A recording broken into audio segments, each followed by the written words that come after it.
a storyteller expert, Danny, and that is first and foremost why I wanted you on my podcast because, well, I am very passionate about telling stories and sharing stories, and I really want to encourage a lot more people to do so because I see the value in doing so. Mhm. And you've also published 21 books, and I am in the process of writing my first book. So I Oh, do great. believe that there's a lot that I can learn from you today. So why don't you start by introducing yourself to my audience, and then we'll get more into how do you even become a storyteller expert? Well, great. Well, if I was going to write my autobiography, it would probably be called Pivots, Maggie, because I feel like I've already lived 9 lives. 30 years ago, I was a journalist. I covered President Bush Sr. in the 1992 presidential election. I had a great job. I got to meet every editor of every major daily. And I had one editor who offered me the city beat for $16,500 a year. Meanwhile, I had a friend who told me they were hiring teachers in South Central Los Angeles for $25,000 a year. So I became a teacher for the noblest of reasons, Maggie, for the high pay. And ironically, I fell in love with teaching. I've taught all age levels from preschoolers all the way up to rocket scientists. I can make that claim because I used to teach English as a second language to engineering students at the University of Southern California. Oh, wow. And in 2005, my wife and I attended a real estate seminar, which turned out to be a scam, and we lost everything financially. And I could give you the woe is me story, but I'm a positive person. I learned a lot from that experience. First of all, I learned that my wife is my soulmate. I put her through the ringer and she stood right by me. She's an incredible human being. Second of all, I learned that money's not everything because you can lose money just like that. Third, I try not to judge other people because if I was somebody who saw what I had done, I would have said, well, you deserve that. But now I realize unless you know everything about a person, you really don't know anything about a person. Fourth, I became a Christian, which I'm always embarrassed to confess it took a catastrophe. But the more I read the Bible, I realize I'm not the first screw up to find Jesus. And fifth, and probably most applicable for this interview, was I didn't want to file bankruptcy. And my accountant said, well, you have to make this much more money this year. And so I started speaking on the side, and I hit that number right on the number. Well, the next year, Maggie, he gave me a much higher number. I hit that number right on the number. And so in year three, I thought, well, maybe I should set a higher number. And basically, during one of the worst economic downturns in world history, I was able to build up a highly lucrative speaking business, which eventually attracted the attention of some pretty famous people and companies who asked me to coach them.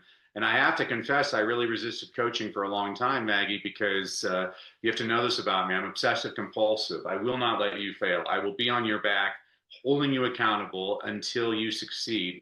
Well, now that I work primarily with entrepreneurs and executives and business owners, I find they're highly motivated. They do the work, and it's probably been some of the most rewarding work I've ever done in my life. So that's a very long answer to your short question, Maggie. Well, it was beautiful. I mean, I'm so engaged, and in my head, I'm like, well, it sounds like I need myself a Danny coaching session.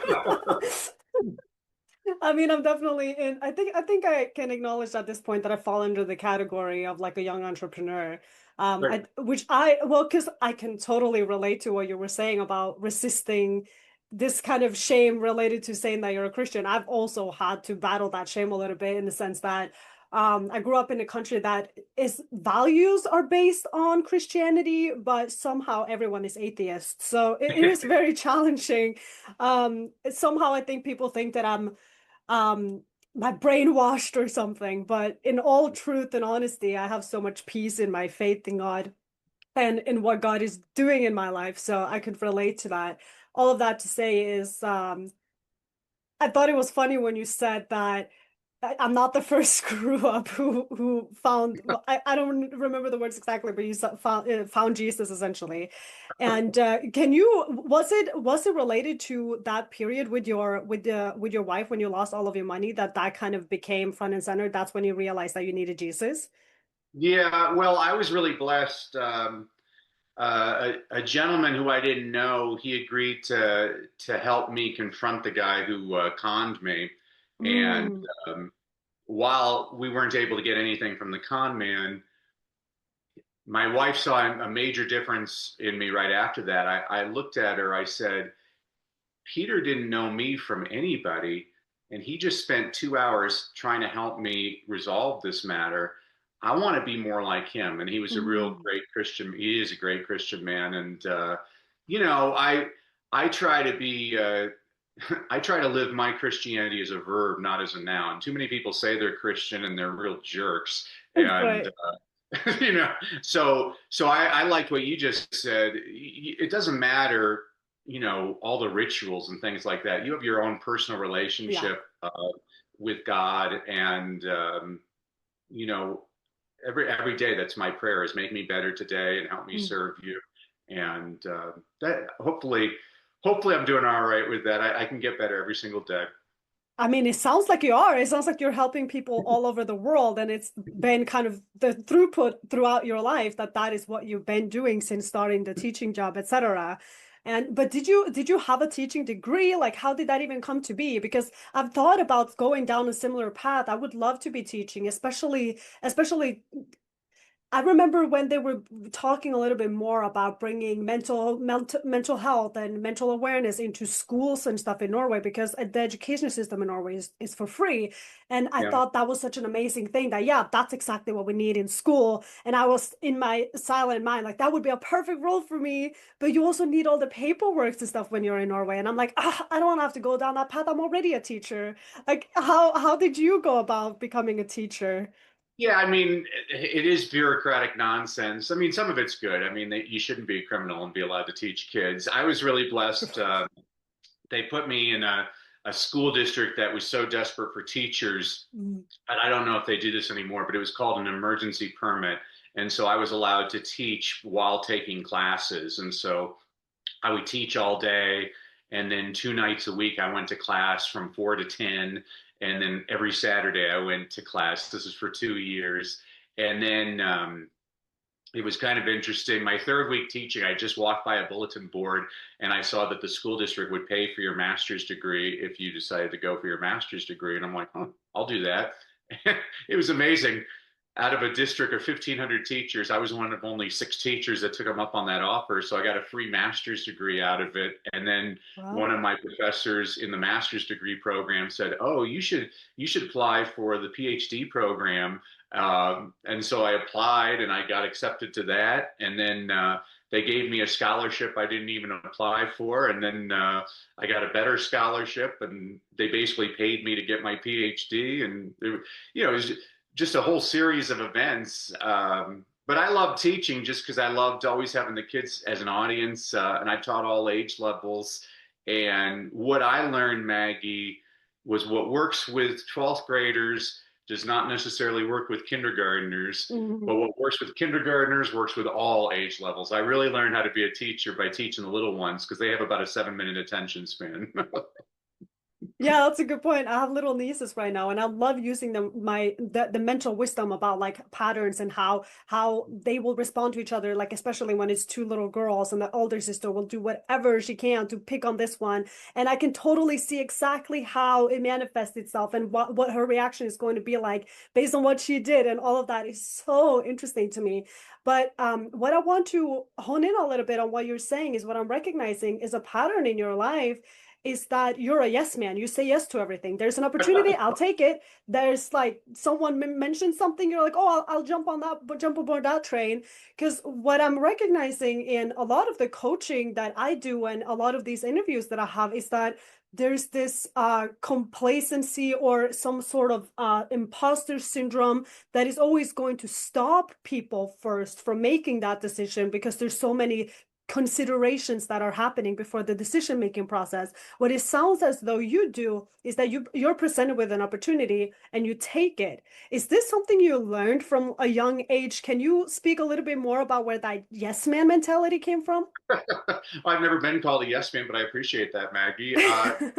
I'm naturally curious. That's what I loved about being a journalist was I got to learn about new things all the time. And I Right. always point this out to people is that every expert started off as an amateur. There's not a Yeah. single person out there that just started completely naturally gifted. I mean, Right. I guess some people are naturally gifted in certain things, but unless they hone those skills, they don't become any better. Right. Um, it's the same thing with storytelling. I mean, I learned that by teaching the little ones. That's how I became a storyteller. I learned that with my students, if I wanted them to tell me stories, I had to tell them stories. The stupidest thing I ever said as a teacher was when I was teaching first grade. One day I told the kids, "All right, kids, write about your lives." And they looked at me like I was from outer space. They're like, "We're only space. Nothing's happened to us." And I'm like, "No, man, things happen to you all the time." I'm like, when I was 6 years old, when I was in first grade, I had a teacher and she called me stupid one day and she smacked me on the hand and she got me to cry in front of the class. And so the next day I was walking to school and I had an apple and I peed on the apple and I gave her the apple and she ate it and said it was the best apple she had ever had. And my kids are like, "That is awesome." This is also the reason I've never accepted food from a child. But again, I learned if I want kids to tell me stories, I need to tell them stories, and we need to learn the how to tell better stories. It's really when I'm working with entrepreneurs, the difference between being a good speaker and a great speaker is good speakers tell stories. Great speakers tell stories with intention. And when you can take people down a road where your stories are actually guiding them towards an actual call to action that you want, then you're going to be a very effective communicator. That is incredible. Is that a true story Of about the course. apple? Well, you do have to know this about me, Maggie. I am of Irish descent, so I've never let the truth get in the way of a good story, but that is a true story. That is hilarious. Wow. Well, okay. If you don't mind me digging a little bit more into like how you even become a person like this, because I'm very intrigued by your energy and just the way that you show up. It's clear to me that storytelling is your thing for sure, and you're successful because you've drawn me in. But I always want to know. I want to dig deeper in the sense that like how like where did it all come from? Can you share a little bit about like where you grew up, what the family dynamic was like, and how you experienced your childhood? Well, a lot of failure. That's what I always tell people is let your failures guide your successes. I Mhm. was speaking to schools in India back in 2019, and I spoke to one school. And after the presentation, the kids are all excited. They're coming up and telling me how great I am. And I look down. There's this little boy, and he's got tears in his eyes, and he's about 6 years old. And I notice he's missing his left arm. And he Mhm. looks up at me, and he's like, "How can I succeed?" And so I crouched down to his eye level. I'm like, when I was your age, I went to 18 different schools before I was 12 years old. Everybody called me stupid because I stuttered. And Mm. eventually, I went to a school where a teacher, she worked one on one with me and she would sing things to me. And I Mm. found that I could sing them back without my stutter. It's kind of like the movie The King's Speech. And Mm. eventually, I lost my stutter and I became a swan. But I looked at that little boy and I said, "Isn't it interesting that the little boy people used to call stupid and make fun of because he couldn't speak right now gets paid ridiculous sums of money to travel the planet to do what?" And he gets this big grin on his face. He's like, "Speak." I'm like, "Don't let anybody ever tell you what you can't do. Anything's possible." And so I guess you kind of got me thinking about that, Meg. I guess I am a yes man. I've always thought, why not me? Why not? Yeah. Uh, and that's probably, you know, I didn't share this with you earlier. I wanted to. I kind of have this underhanded agenda. I'm trying to get more women and minorities on stages because I think they're grossly underrepresented. And I mean, I have three kids, but two of them are daughters, and they need to see people like you on stages to be able to see themselves. And I'm not saying that race and gender is everything because it's not, Hmm. but it is something. It is And something. I think it's important for kids. I mean, it's really important for me to model to kids, here's what's possible. And Yeah, it's kind of one of the things I loved about being a teacher is I believe there's a great speaker. He's no longer with us. His name was Keith Harrell, and he used to say, a lot of people say garbage in, garbage out. He's like, that's not right. Garbage in, garbage stays. You tell Mhm. somebody they're worthless enough, they start believing it. But I also believe the opposite is true. You start telling a person that they can succeed, they start believing you. And I used to love doing that with my students every single day. Is like, "Hey Maggie, you're always full of energy, and everybody always wants to be around you. You're a natural leader. I bet you'll become the president of Norway someday." I wouldn't be, and then 20 years later, the president of Norway. I'm like, that's why I wanted to be a teacher. Was I realized there was somebody that inspired Oprah. There was somebody that inspired Of this course. successful person. Yeah. I love that you're saying all of that. And I mean, although I would never be able to be the president of Norway, granted that we have monarchy, I do want to become a motivational speaker. That has kind of been the thing that I secretly had in mind whenever people would ask me, like, what are you going to do when you grow up? And somehow that was the words in my universe. And it's kind of ironic because it's like growing up in Norway, you're always kind of festered with this mindset that you're so privileged and that nothing crazy ever happens to you. You know what I mean? It's like what do you have to show for? Like, what kind of crazy story are you gonna tell? Like, motivational speaker, what? Like, you've had to have had this miserable life and this crazy story of how you became successful to do that. So, yeah, it creates this narrow mindset where I'm like, oh, am I delusional? Am I being delusional? And the more I'm living my life and the more I travel the world and I meet people, I realize that like, oh no, we all have a story to share. It's just a matter of putting yourself on that stage. And that Yeah. is ultimately the goal for me. So the way in which I'm doing this right now is by walking the steps in which I feel I can keep up with the process. Because what I've also found in my life in terms of like me praying, because I pray a lot, is that when I am praying for this future state of mind and this person I want to become and this life that I'm imagining with no tools to really embody that person. So it is all a process of becoming. A lot of it is, and now I'm certainly in this process of becoming this motivational speaker. So it's funny that you mention it and bringing it up, and I truly hope and I believe that I would be one of those women that your daughters could look up to for sure. There's no doubt in my mind. Well, and what I admire you, here's what you have to understand about yourself, Maggie. I mean, you created a podcast. How many Mhm. people do you know that talk about it, but they don't do anything? You Oh did yeah, it. yeah.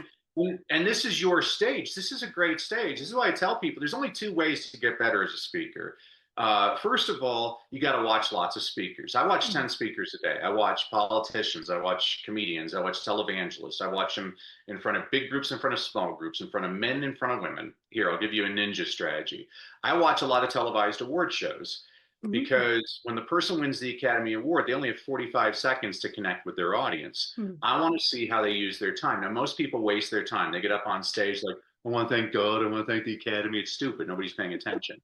But every now and then a person hits it out of the park. So a few years ago, there was a guy, I can't remember, Joe.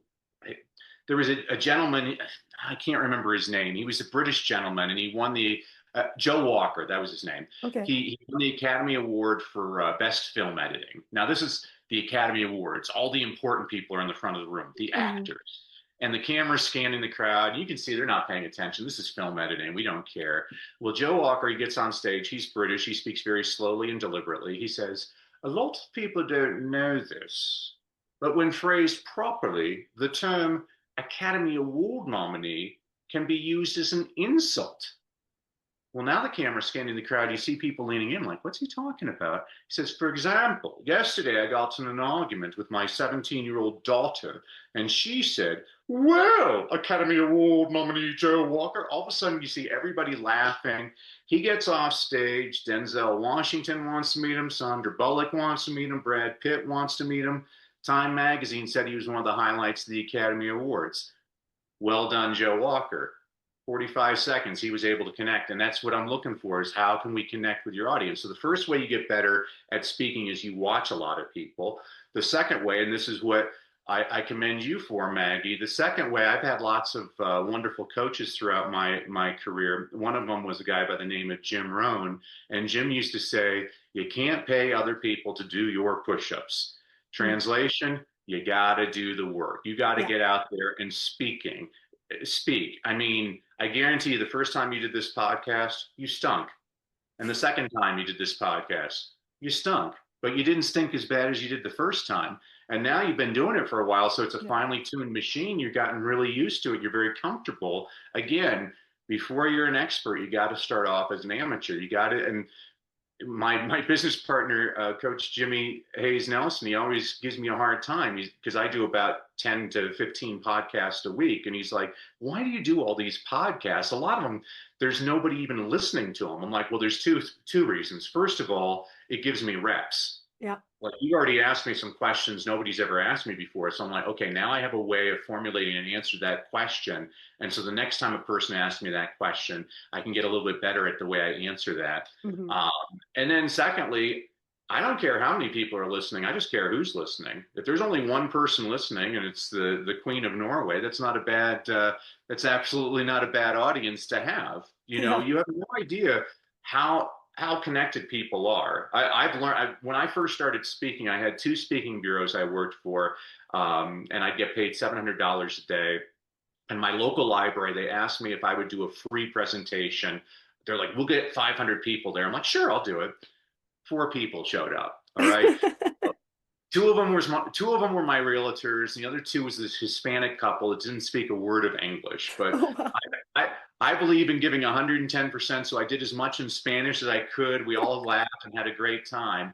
A week later, I got offered a presentation that the Hispanic woman was taking English classes at the Adult Literacy Center. She recommended me as a speaker. They paid me $4,000 to do a 45-minute speech. That was six times my rate at that moment. And that's Oh when my I went, gosh. oh, you have no idea what's, so this is encouragement for you, Maggie. Oh Plus, my the gosh. other thing that you said that I was thinking about was how everybody thinks they have to have had this extraordinary life to be a motivational speaker.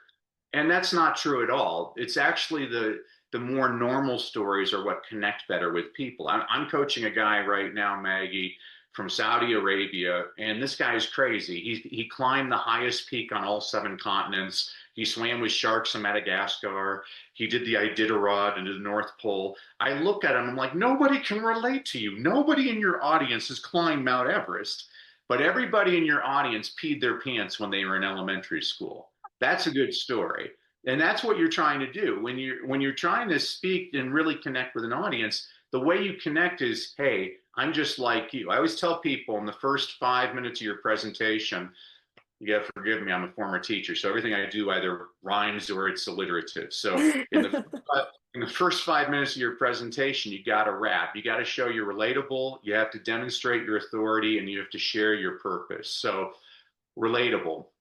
Man, I've had that exact same problem. I'm just like you. Hmm. Authority. And I solved that problem. Mm. Purpose. And now I'm on a mission to help people just like you so you don't have to suffer the way I suffered. You do that in the first 5 minutes, you're going to have everybody working with you the rest of that presentation. It's so funny because just as you're talking about that, I'm thinking about a story that I actually do have in that pops up when I got a little bit too invested in hide and seek because I found the greatest hiding spot and nobody could find me, but I had to pee so bad. But my young little self, yeah, less than 10 years, like really, really honed in on like, well, I'm gonna win this game because when you're that young, you really don't understand that there's more important things in life, like going to the bathroom when you have to go pee. But no, no, no, no, no. I committed. I peed my pants that day. So what do you think the point of that story is, Maggie? This is actually an exercise I take people through. What's the purpose of that story? I mean, the silly things that would happen next in my silly mind, I was kind of like, whatever, I'll change my pants. But all of my friends were laughing at me, pointing at me. I'm like, what the heck? You should have just gone to the bathroom. But I was like, but I wanted to win the game. And, and I guess sometimes you just have to endure some pain to get to what you want. That could be one Okay, way to so look at it. you got to the gist of the story, enduring pain. So here's an exercise. You can do this. You can have your audience do this. So it's one of the first things I take people through is later on, I want you to sit in a comfortable chair with a pen and paper, libation of choice. And for an hour, I want you to write down every story that's ever happened to you. And I don't mean the entire story. I just mean triggers, like the time I peed my pants when I was playing hide and seek, the time I locked myself out of the car in front of the grocery store, the time dad spilled mustard on his tie at that fancy restaurant. You'll find in an hour, you can come up with hundreds of stories like this. So Yeah. that's the first part of the exercise. The second part of the exercise is then I want you to think about, well, what's really the point of this story? Oh, this is a story about never giving up. Yeah. Oh, this is a story about loyalty. Mm. Oh, this is a story about paying attention. And so on my computer, I have hundreds of files with literally tens of thousands of stories. And so when I'm putting together a presentation and I want my audience to have a certain reaction, I know exactly where to pull stories from. So I'll give you an example. I'm working with by the way, whenever I give you examples of people I work with, I never give you the real names of the people or companies. I believe in discretion. If you want to know their names, just talk to Jimmy. He tells everybody we work with. I'm like, I believe in discretion. And so we're working with a nutrition expert.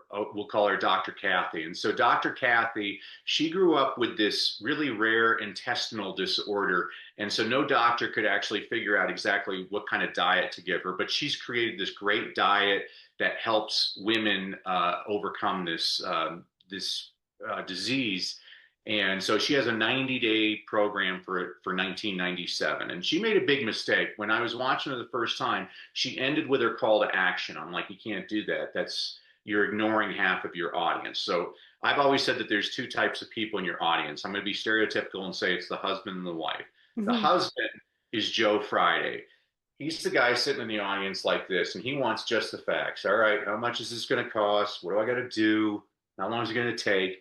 And a really good presentation makes sure to address all those concerns. And Dr. Kathy addressed those concerns, but by ending there, she was ignoring the other half of her audience, which I call Julia Roberts, the wife. Julia Roberts, she doesn't care.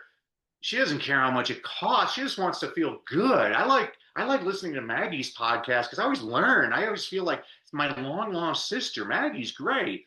And so I told Dr. Kathy, I said, well, you need to end with a story. You're not capturing everybody that you could be capturing in your audience.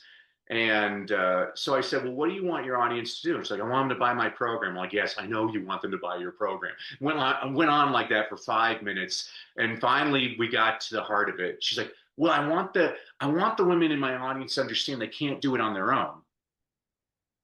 Ah, Mm-hmm. you need to hire an expert story. Mm-hmm. And she's like, what's that mean? I'm like, I'll give you an example. I'll leave you all with this. Many years ago, my wife and I had theater tickets. We were dressed to the nines, driving to the theater when we got a flat tire. My wife said, well, I'll call AAA. I'll get a tow truck. I'm like, you don't need to call AAA. I'm a man. I can fix a flat tire. So I got out of the car. I opened up the trunk. I got the spare tire. Then I got the pumper thing. And I got the big X jack thing. And I started trying to take off the nuts off of the tire. 27 minutes later, I had grease all over my hands. I hadn't fixed the flat tire. I look up. My wife is standing beside the car with her arms folded, shaking her head like I could have done so much better than this guy. Well, unbeknownst to me, she'd called AAA. And this tow truck shows up. And this 17-year-old punk hops out of the tow truck and he changes my flat tire in 3 minutes flat. You know, I think there are times in life when all of us think we can do it on our own. But if you want to save time, you want to save money, you want to save a whole lot of headache and embarrassment, you hire an expert. So what I've done, Maggie, is I've taken a story to use as a metaphor that drives the audience to realize, you know what? I've tried other things before, but maybe what I need is Dr. Kathy's program because she'll show me exactly how to do it. That's the difference between just telling a story and telling a story with intention. Right. That was incredible. That was incredible because even I wanted to get Kathy's program now. There's something you said earlier that I just wanted to say before I forgot about it when it was the regarding the speakers, the nominee speakers. I think this was the Oscars, and I don't know, have you seen the show Adolescence on Netflix? Yeah, yeah. Such an incredible show. And I saw the speech that the main character, the boy, who I don't remember the name of the person or the character, to be honest with you, but I remember what he said. And he said that like 3 years ago, I was a nobody. So don't you ever let anyone tell you that you cannot do what you want to do. It is all about persistence and perseverance, essentially. And that all got to me because he's so much younger than I am. And I'm sure he's telling the truth that like 3 years ago, he was probably a nobody. But what he did and what other people might not have done is to be persistent and to continue to work. It's all about never stopping. When you never stop, it also never fails. And I think that really motivated me to just stay consistent and keep going, even when you don't see the immediate reward. So I just wanted to mention that before I forget. Well, Um, that's good, Maggie. What you should do, so that's the exercise for you, is that speech spoke to you. So then I want you always to think about that. Now pause. What was it that made you connect with that story? And so it was his persistence. So yeah, that was a story about persistence, about never giving up. yeah. It's very real about the way, a lot of people are very polished. And this is what always cracks me up is when and most of the people I work with, they're not polished speakers at all. And I don't want them to be polished. I'm like, there's nothing authentic about that. It's the No. authentic part that people like. You can stammer, you know, these organizations that teach you to be perfect and you have to stand here and everything. And I'm not going to put down those organizations. It's great. They serve a purpose. They help people feel a little bit more comfortable on Mhm. stage. But the best speeches are authentic. They connect with you, and that's what Yeah. that adolescence. And I totally agree with you. That show, uh, I watched the show back to back to back, Yeah. the 4 episodes, Yeah. and I'm like, Same. how is this show? This is the most amazing thing I've ever seen, and Yeah. it was so powerful. That was just fascinating. But yeah, his speech, and then the guy that played his father also had an incredible speech when he won, and I'm like, geez, these are people. When I watch those speeches, I'm like, oh, those are why not me speeches. It's like, Yeah. hey, if this person can do it, maybe I can do it. Yeah. Yeah. Oh my gosh. And it's as we're talking, I think what you also have, Danny, is this incredible ability to make your audience envision themselves in all of these different situations. I don't know if I have ever imagined myself on a stage as much as I have during this conversation. Sure, I you should. completely see myself on the stage. It's really fascinating. I do wonder what the action steps are though. Like how do I get there? Because one thing is the podcast and the way that I'm creating now, and I'm also writing. And I must say, yesterday, I went and spent some time with one of my friends. She's in her 50s, but she's a mentor for me. And I had on the way on the bus, it was an hour bus drive for me. And I have just transitioned from living in the US to coming to Norway. So I don't have a SIM card, but I also am like, I don't want a Norwegian number yet because I don't really know what I'm doing yet. Maybe I'll stay, maybe I won't. Maybe I'll just keep my American number. Who knows? Maybe it'll come in handy. So I'm like, I also don't want to be able to be what is it called? I don't want to be available all the time. So that little free space of mine is amazing. And somehow I'll get these downloads from God and I'll pull up my phone and I'll just write. And during the entire time as I was on the bus, the full hour, I was writing this story that just came because I'm writing the story of my life right now. And I was chuckling. I was feeling really jittery. It was cool. It was an emotional story. It's about love. It's about falling in love. It's about going over the threshold from friendship to dating, which is also a little scary place. And then when I came to her, I was like, can I please read this for you? Because I have a feeling this is a good one. And I read it all for her. And she's like, where's the rest of the book? Like, can you finish this book already? And I got this great confirmation. I'm like, oh yeah, because I always knew that communication was the one thing I was really good at. And I always thought it had to be like speaking. And that's when I started podcasting. But then I started writing and I realized I'm doing just as well there. And why wouldn't I? God's gift is beautiful in that sense, right? So, and my mom, who also is also reading a lot of books, always has a book on the table. There's never a time where she isn't reading a book, essentially. She read it and also was astonished by how good it was. So now I really want you to read this book I'll, because I believe you would have had the most insightful takeaways. Granted that you have written 21 books already, and I'm just venting, but in the sense of a download from God. So it's all coming very naturally. It's not a whole lot of effort. I don't really have a trouble sitting down writing. Like a lot of people talk about writing blocks and stuff like that. But I mean, yeah, my first book and it's first ever. So of course that might have a lot to do with it. Now I've been vomiting a lot of words, but all of this to say is that how do you then get from one step to another? How do you get to the publishing part? How do you get the speaking jobs? well, so those are two different questions about writing and speaking. Yeah. When I'll start with the speaking. So when I first started speaking, I needed to speak. And, you know, I'm working with a woman right now, and she wants to make $10,000 an hour as a speaker. And so the first question I asked her is, well, do you look like a $10,000 an hour speaker? And she said, well, what do you mean? I'm like, do you have a website? She's like, no. I'm like, do you have a speaker reel? She's like, no. I'm like, do you have a brochure? She's like, no. I'm like, so let me ask you again. Do you look like a $10,000 an hour speaker? I'm like, I'm not saying you can't make $10,000 an hour, but you need to look the part if you want to make $10,000 an Right. hour. When I first started, I'd be willing to speak anywhere for free. But even if I speak for free, I always have a contract. And so in my contract, when I first started speaking, it said, I will waive my $5,000 speaking fee. I wasn't making $5,000, but they didn't know that. I will waive my $5,000 speaking fee in exchange for, and I had 10 items. One, a video testimonial from the president of your organization. Two, three written testimonials from people in your audience. Three, if you're filming, I want a copy of the tape. Four, if your organization has a monthly newsletter, I want to write a monthly column for the next year.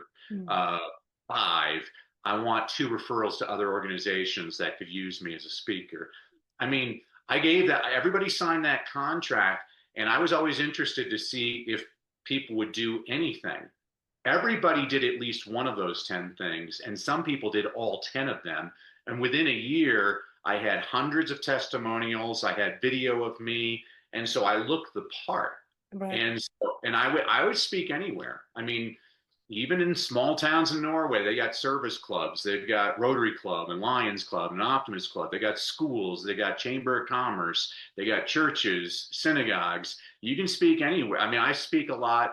A lot of Christian churches have this program called MOPS, Mothers of Preschoolers. And so I'll speak to all these mothers of preschoolers, and people always think it's a silly audience. I speak for free. I've gotten more high paid gigs because of those audiences than any of them, because I understood my audience. I love Christian women. Why do I love Christian women? Two reasons. First of all, they gather. Second of all, they talk.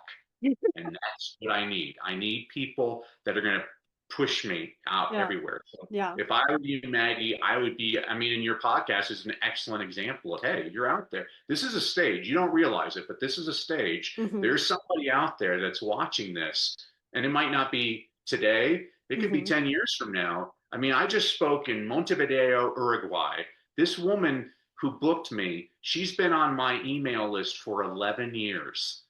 For 11 years, I've been reaching out to her, and I never heard anything from her. And finally, she booked me for a very lucrative speaking engagement. Oh And my that goodness. taught me, I'm like, oh, good for me. I was persistent. I kept up with it for 11 years, and I got the gig out of it. So that's addressing your speaking question. In terms of the writing, I have a gentleman I just worked with, who's been trying to write his book for 20 years, and I coached him for 2 months, and the book is done. And he said, Danny, you said something that changed my life. I'm like, what did I say? He said, you gotta write your crappy book. And what I mean by that is, no matter what, when you write that first book, it's going to be on your shelf, and you're going to see your name, and you'll be all very proud. This is my book. And then you're going to think to, man, I could do better than that. And you're going to write another book. Yeah. The next book's going to be even better, and then it's going to be better. Look at look at the example of Stephanie Meyer. Stephanie Meyer, I loved how you were talking about downloads from God. Yeah. Stephanie Meyer was a Mormon housewife in Phoenix, Arizona, who had this dream about vampires. And so she wrote this book called Twilight, and she sent it to the top agent in New York City. And of course, the top agent doesn't read the book, but gives it to one of her staffers. And the staffer just loves it and Hmm. insists that this woman reads the book. The woman decides to represent Stephanie Meyer, and the rest is history. Twilight becomes this huge phenomenon. I don't Yeah. even think Twilight's a very well written book. I like the story, but I don't think it's a very well written book. I read lots of books, but that doesn't matter. The point of the story is, oh my gosh, this is like a 1 in a million chance, but she did it. Yeah. How many people they? How many people tell themselves no? Like, let somebody else tell you no. I mean, Yeah. that's fine. Rejection's fine. Rejection happens is Yeah. you know I love the movie Ed Wood with Johnny Depp. Is he sends a movie to this guy and he's like, "What'd you think of my movie?" Ah, worst thing you've ever seen. Well, my next one will be better. He's just so positive all the time, and I Yeah. love that. You got to keep on doing that. But don't let anybody else tell you. I can't even begin to tell you the examples of how many. Frank McCourt had this book that was rejected over 800 times. Finally, a publisher published the book. The book was called Angela's Ashes. It won the Pulitzer Prize. It became a bestseller internationally. He had over 800 rejections. Yeah. That's a Uh, lot. yeah, All you Dr. need is one. Seuss.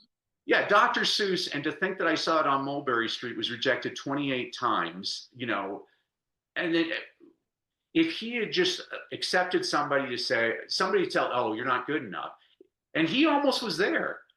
The story, I just read the whole story of Dr. Seuss. The guy's amazing. So he writes this children's book that nobody's buying. And finally, he's on his way home to just throw it out and just, I'm not going to be a children's author. Yeah. He bumps into one of his college buddies who happens to work for a publishing house. He's like, huh, we kind of take different things here. Let me show you to the publisher. Takes him up to the publisher. The publisher's like, yeah, I'll buy it. And the rest is history. And if he hadn't have done that, we wouldn't have Dr. Seuss. I Right. mean, one of the most important authors ever to live. I mean, J.K. Rowling, Harry Potter was rejected so many times. I mean, I can't give you, there's so many stories. I mean, people talk to me about self-publishing. I'm like, there's nothing wrong with self-publishing. I mean, Mark Twain, he self-published. Edgar Allan Poe, he self-published. Yeah. John Grisham self-published this book called A Time to Kill. He self-published, he bought 5,000 copies, he sold 10. Mm. So his next book was called The Firm. Random House bought it. It became an international bestseller. They said, have you ever written anything else? He's like, well, I have this book called A Time to Kill, but nobody will buy it. And they're like, well, give us a shot. That becomes a bestseller. And anybody that'll tell you that likes John Grisham will say, that's the best one he ever wrote. Mm. There's Rick Warren self-published a book that is one of the top booksellers of the last 30 years. It was called The Purpose Driven Life. It sold over millions of copies.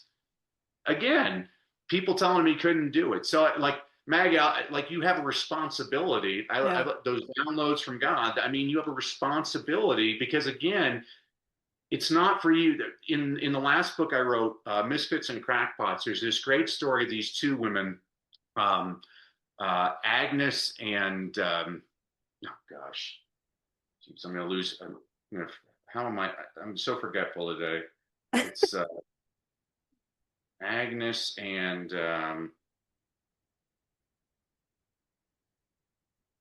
Martha. Jeez, come on, Danny. Martha and Agnes. So Martha and Agnes are both choreographers on Broadway. Agnes has just opened up her third play, and audiences tend to like it, but the critics are just saying it's horrible. So she looks at Martha. She's like, I give up. I'm going to close down the play. And Martha's like, you can't do that. It's not for you to listen to them. It's not even for you to listen to you. But if you don't give the world this play, you're denying the world your gift. There's only been one you. There's never been another you. There's not going to be another you. You have to keep this play open. Well, Martha, who I couldn't think of, was Martha Graham, who turns out to be the mother of modern dance. She wins the Kennedy Center Honors, the Presidential Medal of Freedom. Her friend Agnes is Agnes DeMille. She wins the same honors. She becomes the first woman to have 3 concurrent hit musicals on Broadway. She decides to keep the play open, but she changes the name to Oklahoma. Wow. I got There's chills. yeah. I mean, there's stories like that everywhere, and Yeah. so if I don't see the dang book, and if I don't see you out on stages, I'm going to be very disappointed on. Oh no, And it will happen. you have a responsibility to share your gift. Yeah, yeah. I think that is a beautiful way of framing it because you do have a responsibility to share your gift. Because Mhm. I do believe that we were all placed here for a purpose. We're all here individually to serve a purpose. There's no coincidences. I really do not believe in coincidences.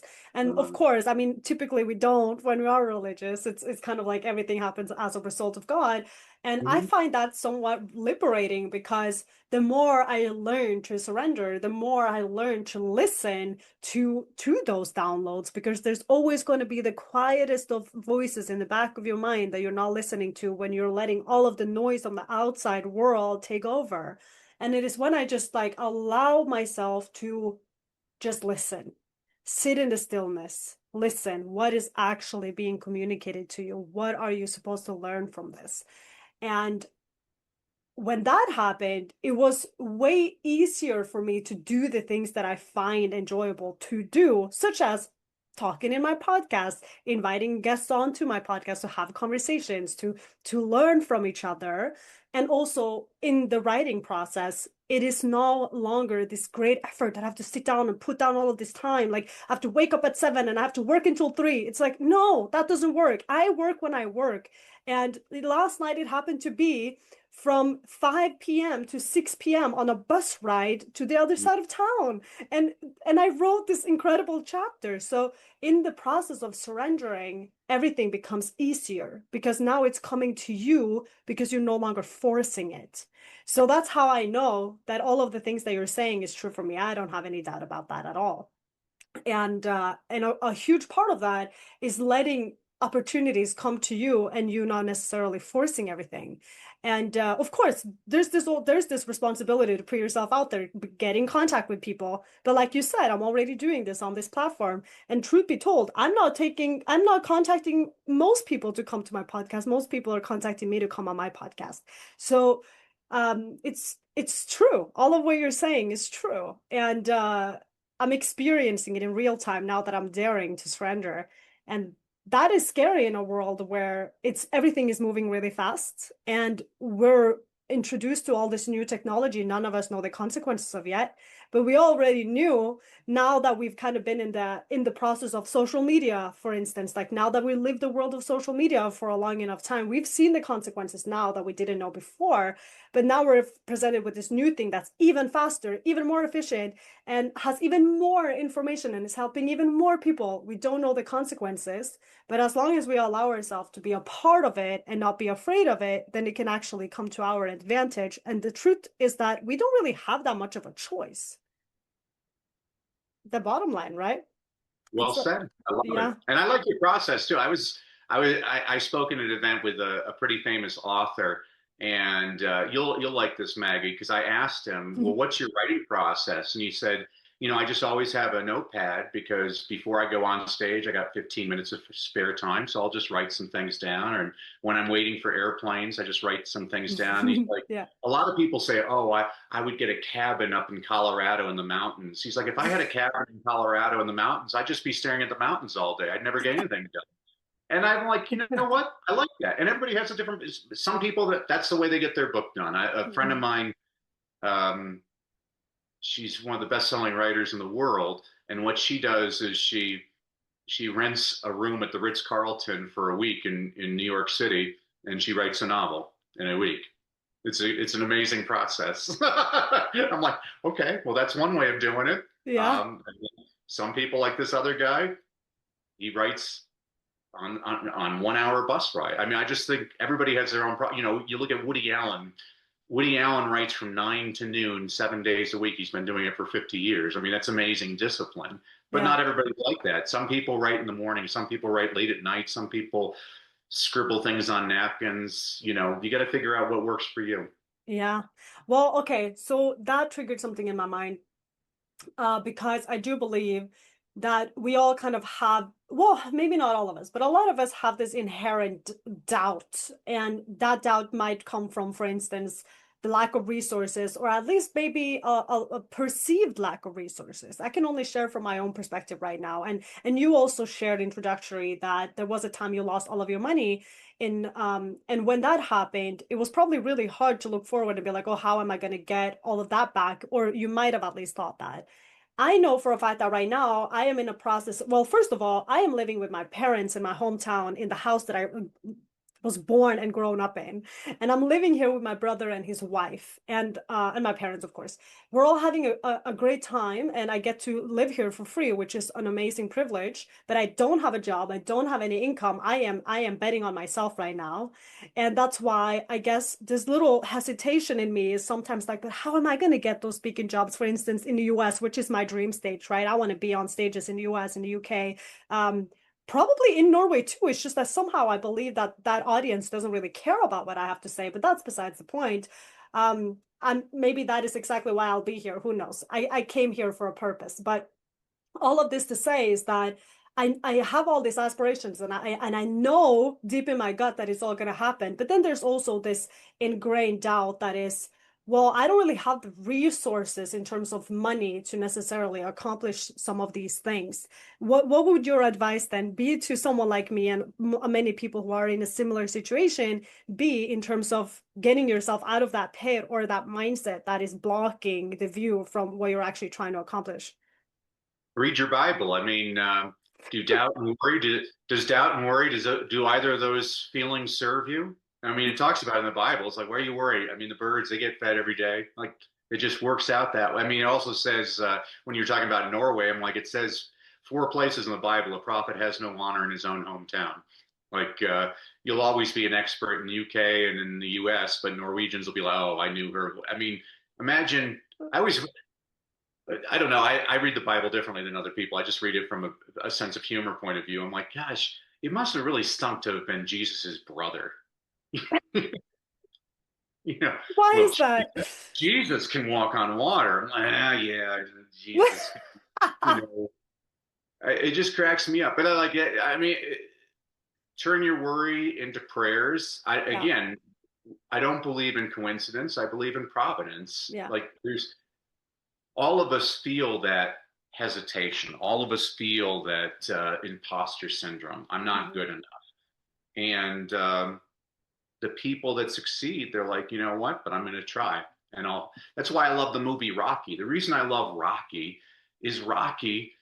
He gets punched and he falls down all the time, but he gets back up. Yeah, It's actually such a well crafted story. I love it. You know, uh, in that movie, right before he has to fight Apollo Creed, Rocky's in bed with Adrian. He's like, Adrian, I'm gonna lose.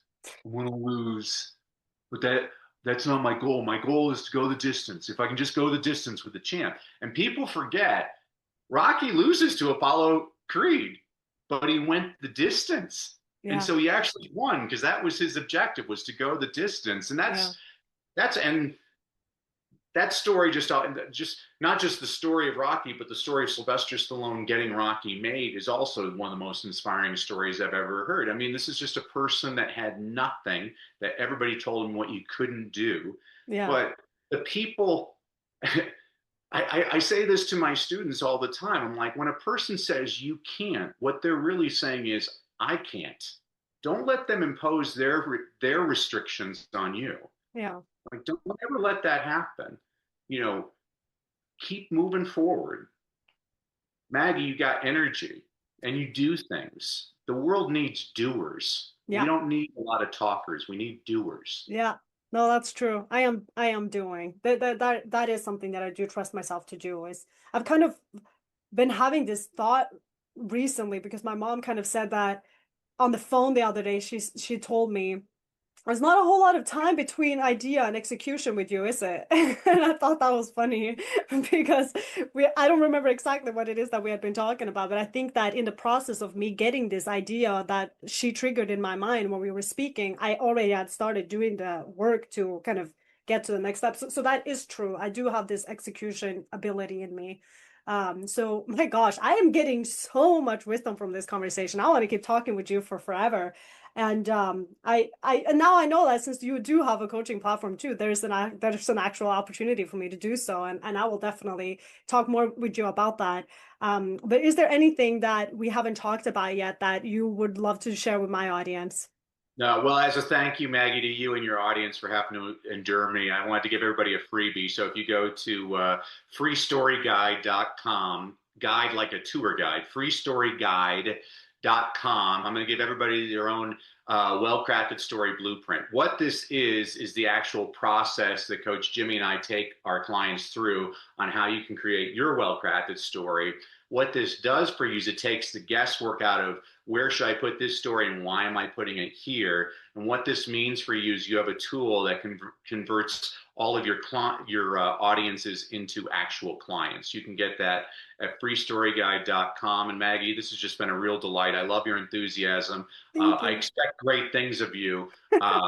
And your mom's right. There's not, but there doesn't have to be a lot of space between the idea and the execution. Yeah. I used to always end class with my students. I'd say, whether it was my older ones or my little ones, as they left the class for the day, I said, "Remember, kids, education is valuable, but execution is priceless. Knowledge is not power. Only applied knowledge is power. Knowing what the right thing to do and doing the right thing are two very different things. So let's go out, do the right thing, and make this world a better place." You're making the world a better place, Maggie. Oh, thank you. You too, Danny. It's been such a pleasure having you on my podcast, and I'm so grateful. I feel honored to have had this conversation with you. So thank you so much. Thank you, Maggie. God bless. God bless.